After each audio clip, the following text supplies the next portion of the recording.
guys, welcome back to Marco Madness channel. Today we're going to go through the comments of the YouTuber known as TGarH. If I butchered that, I'm so sorry. But I mostly just want to answer questions. Why wasn't Kane deleted but sent it to the void? Now, disclaiming these aren't my comments. The reason I'm going through them is because I read through them later and I just was like, is the TDC fandom stupid? And then I remember, wait, I got a YouTube channel. Let me just make a video about this. So TGarH, if you're watching this, and you want this to be taken down, I got you, my boy. Why wasn't Kane deleted but sent it to the void? I can honestly just forgive you on this, since if you like only watch TGar, you'll know that Gooseworks' response video was like a day after this, so I can forgive you for that. But yeah, as this comment says, it says in a video before this, it was shown that Gooseworks said that the void is just like one giant trash bin. It also means that episode 2 versions of Gamiku and Ewa are in there somewhere there too. And he's absolutely right. Well, at least I hope he is. Because I really want to see Gamiku and Pong reunite. No, I'm just kidding, brother. Why is Jax forgiven so much more easily than Kane, specifically by the cast? I feel like Kane barely did anything to actually upset them until he berated him to the poetry, but Jax just sucked. He was a jerk to everyone in Raiders, committed actual assault on just about every character in the cast besides Kinger, but nobody seemed to really care. They forgave him after like 2 seconds of being abstracted, but Kane, who had been trying to keep them entertained, gets insulted and harassed for doing his job, and he had to apologize before he's forgiven. Jax never apologized for anything, and yet they swept him aside. To be honest with you, I kind of have to agree with you on that one, but there is one thing I can't say. In episode 8, it says several days later. And plus, I think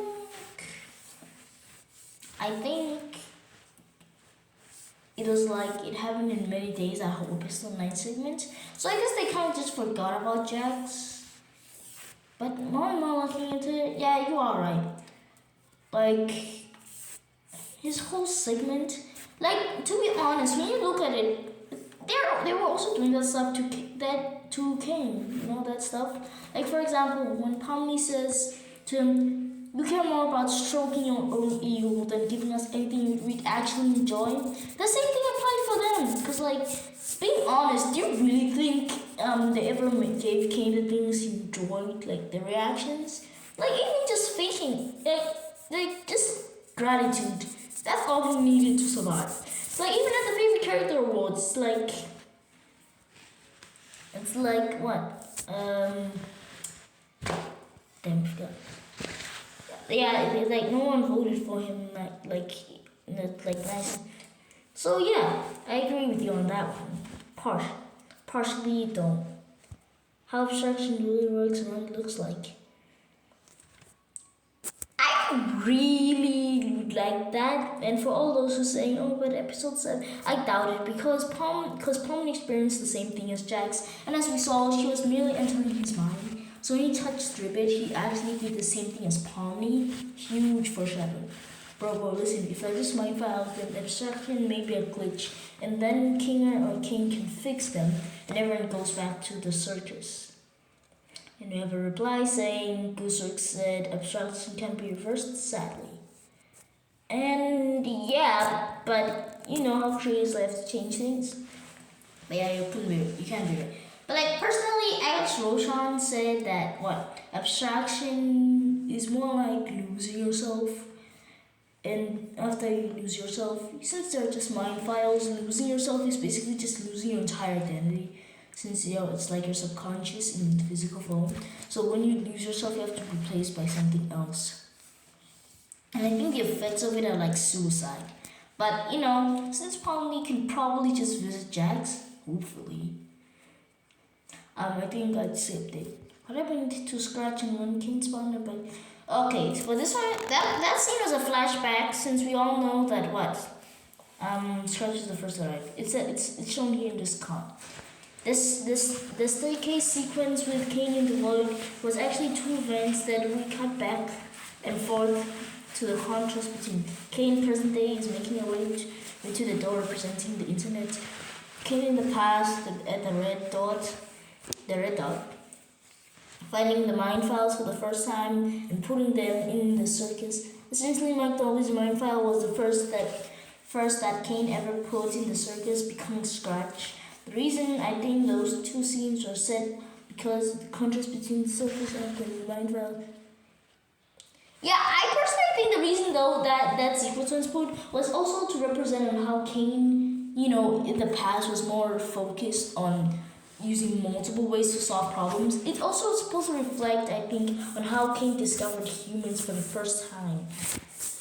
And how Kane discovered how real humans act again. Because remember, the first ever mention of humans, or just the first time he saw them, was when he got on their mind files, Also shout out Mike Lobby for making Kane happy. We appreciate him, bro. Since one can talk to bro, you legitimately just use the voice. You can read this if you want, but essentially what it's talking about is that can't probably talk to the others. And my response to that is probably, since Jux could do it too with Ribbit. The only problem is that he just wanted to give up there and that. So I think that's the reason he, didn't get in talk to Ribbit. One, he didn't know, and two, he didn't try, and three, he was like, what? Depressed. Who or what was Pomni waving at the end of episode 8? Was it Kane, or her human self, or just a fourth wall break to energize? It's the third option to the best of my knowledge, okay? And if the replies, fourth wall break, she probably meant the act of breaking the fourth wall from Jax. Exactly. Someone asked Goose on Tumblr if PPL people in real life can still join the circuits. Goose replied if they put their head said, yeah. Made me wonder, if Kane is the reason that the mind files were given sentience and bodies, I made a program perfectly encapsulating their mind files into a body after synthesizing the humans. Wouldn't he just shut off the program he made? Well, then I responded no, since, I don't know, man, I think he'd love to learn more about the human world and add more stuff into it. And the other class members can just also learn from that guy, Maybe not. I think that there is a possibility that Kane modifies that program to let the mind files choose what it wants. See, that's another thing. What that one intermission scene meant? I mean the bomb button.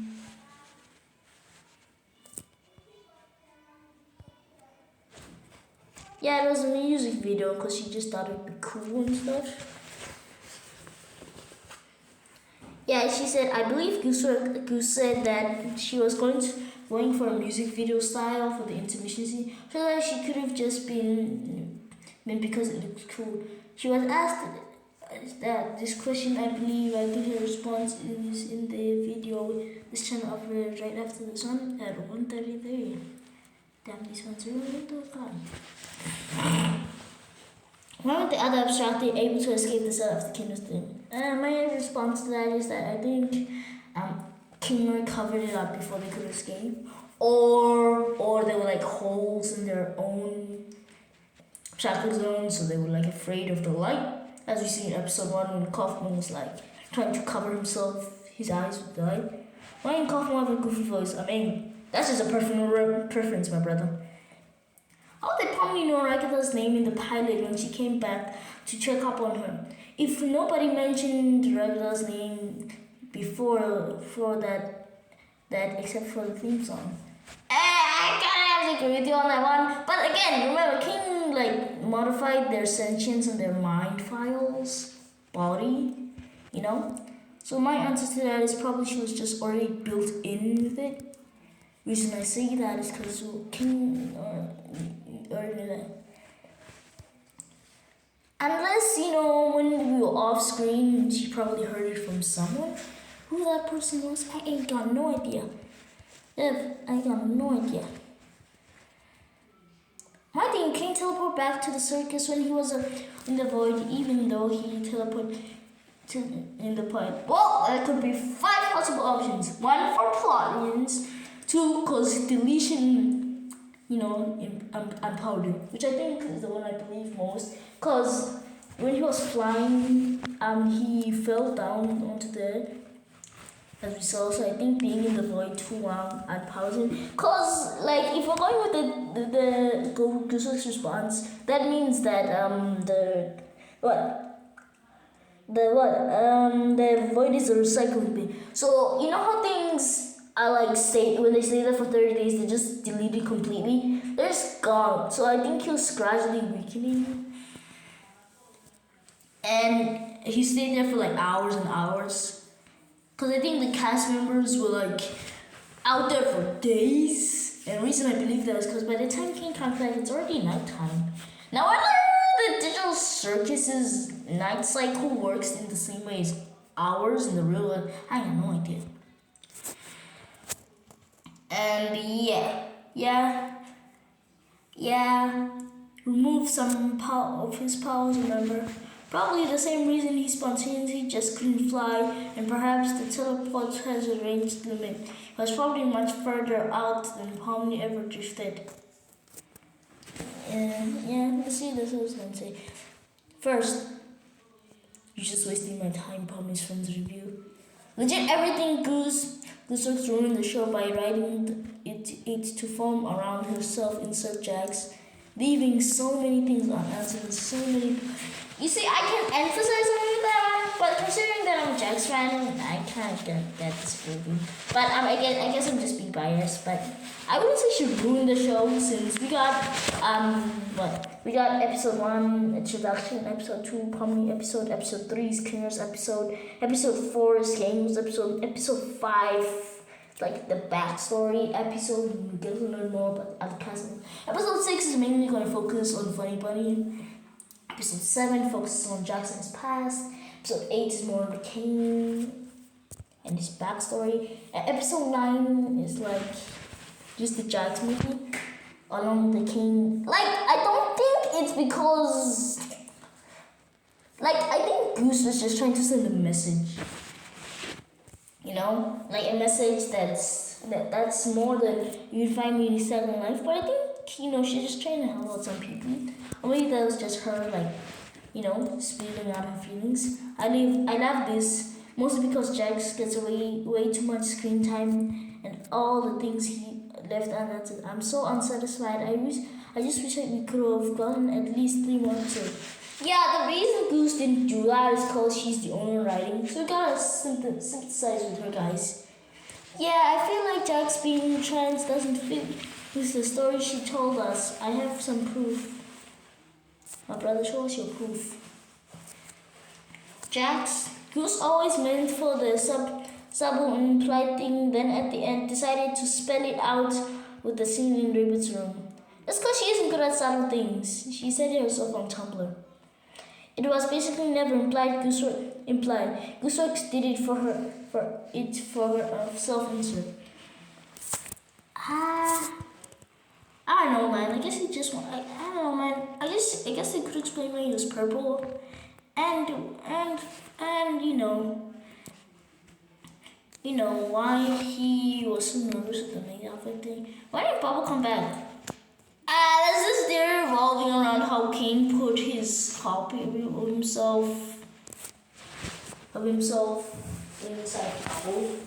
There's also this theory that he's just like a virus. So like when King got deleted, virus got deleted outside. Because as we all know, Bubble is based on the Bubble Boy virus, as this reply says. He didn't come back because he's a virus, but not an NPC or AI at all. Also, I think, I personally think that Bubble is like King's thought bubbles. And before you all say, oh, come on, I think he blew AI parts of his thoughts, Because he got his own thoughts, So I personally think it's both, but you guys have your own interpretations. And I didn't like the fact Jax abstracted. My brother, this was supposed to reflect what Kinger said, what he meant when he said, what? We should cherish the people around us because you never know when they're gone. The worst thing you can do in this digital world is make someone feel unwanted or unloved. You see, that's what I was supposed to represent. Jax probably made the most sense too, and he's a jerk. He's not really a jerk. Yeah, he is. You can't defend him. Trauma is an excuse. I'm a Jax defender, and I have to admit trauma is an excuse for that. And that is the end of today's video. Take our dubs to you, man. You made good videos. And thanks for your comments that I could use to make my video. So thanks, dude. Bye.